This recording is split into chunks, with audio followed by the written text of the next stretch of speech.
अस्सलामुअलैकुम वरहमतुल्लाहि वबरकातुहू। महतरम नाज़रीन, जैसा कि आप सबको पता है कि रमज़ान का महीना चल रहा है, तो बहुत लोग ये कहते हैं कि सदका फ़ितर देना वाजिब है और किस पर वाजिब है।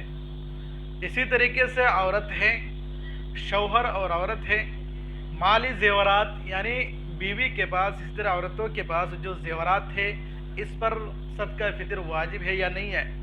इसी तरीके से नाबालिग औलाद पर, नाबालिग बच्चियाँ, नाबालिग मर्दों, इन सब पर सदका फ़ितर वाजिब है या नहीं है। और दूसरा ये है कि सदका फ़ितर किसको देना वाजिब है। महतरम सामीन मुकर्रम, इस जवाब को बगौर समात फरमाएँ। बहुत इम्पोर्टेंट मसला है जिसको हर मुसलमान को जानना ज़रूरी है, यानी इसका इल्म हर मुसलमान को होना चाहिए।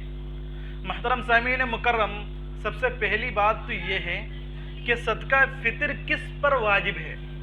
ये बात ध्यान से सुन लीजिए कि जिस पर ज़कात वाजिब है, जिस पर ज़कात वाजिब है या ज़कात वाजिब हो या ना हो। और ज़कात में ये शर्त है कि माल में हौलान हौल ज़रूरी है, चाहे तिजारत का माल हो या अपने घर के ज़ायद माल हो। और सदका फ़ितर इस शख्स पर वाजिब है जो जिस पर ज़कात वाजिब हो या ना हो। यानी ईद उल फितर के सुबह को इतने माल इसके पास आ जाए जो क्या करें, वो कर्ज के असबाब सब मुहैया होकर इतने माल है कि 52.5 तोला तक पहुंच जाए, जिसमें साल का गुजरना शर्त नहीं है। साल का गुजरना शर्त नहीं है, ऐसे शख्स पर सदका फ़ितर देना वाजिब है। महतरम नाज़रीन, अब बात करते हैं कि बीवी औरतों पर सदका फ़ितर वाजिब है या नहीं है।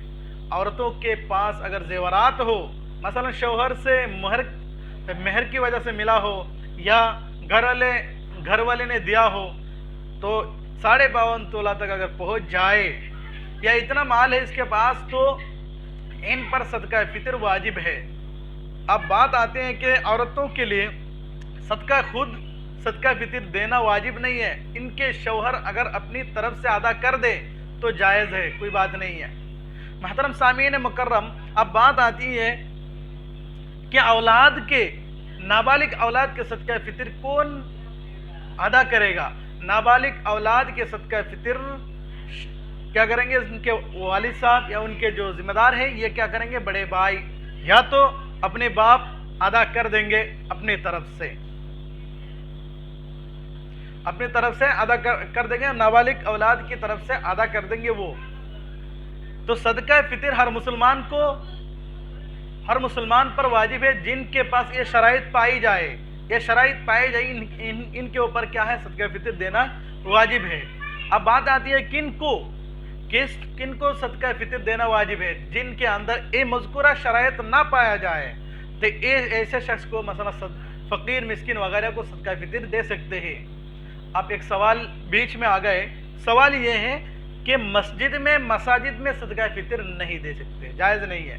मसाजिद में सदका फ़ितर नहीं दे सकते, देना जायज़ नहीं है। अब महतरम नाज़रीन, बात आते हैं कि सदका फ़ितर कितनी मिक़दार है और कितनी मिक़दार देना वाजिब है, एक शख्स के कितनी मिक़दार है। तो इस सिलसिले में बात करेंगे इंशाअल्लाह। इन चीज़ों को गौर से सुनिए।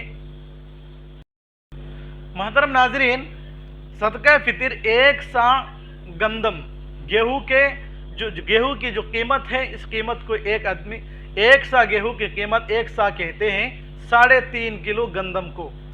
तो निस्फ़ सा गेहूँ की कीमत उनको सदका देना पड़ेगा। तो निस्फ़ सा, एक सा का मिक़दार है, एक सा की मिक़दार है 3.5 किलो गंदम, और इसके निस्फ़ सा की मिक़दार है 1.5 किलो और 1 पा 250 ग्राम, 1.5 किलो और 250 ग्राम गंदम के कीमत सदका करना पड़ेगा। आजकल इस ज़माने के हिसाब से तकरीबन हमारे यहाँ 40 रुपया किलो है 1 किलो, तो 1.5 किलो पौने 2 किलो की कीमत सदका करना पड़ेगा हर शख्स को। और मर्द हजरात अपनी नाबालिग औलाद की तरफ से وہ خود ادا کر دے، اپنی جیب سے ادا کر دے، فقیر مسکین وغیرہ کو صدقہ فطر دے دے۔